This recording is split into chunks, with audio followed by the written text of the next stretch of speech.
আমি শুনেছি যে সমুদ্রের বিচে যেখানে রাম লেখা হয় সেখান পর্যন্ত নাকি পরবর্তী ঢেউ সেখানে আসে না এবং রাম লেখাটা মোছে না।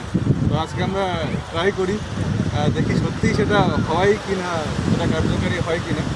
এখন আমরা একটা ঢেউয়ের জন্য অপেক্ষা করবো যে এই পর্যন্ত আসে কিনা, কোন পর্যন্ত আসে, সেখান থেকে আমরা চলি কিনা।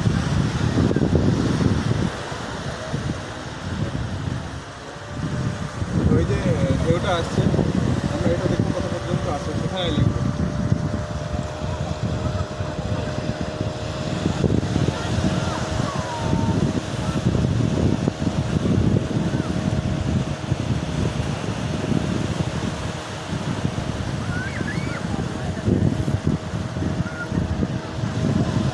আমরা লিখেছি জয় শ্রীরাম লিখেছি, এখন দেখি এই পর্যন্ত ঢেউ আসে কিনা।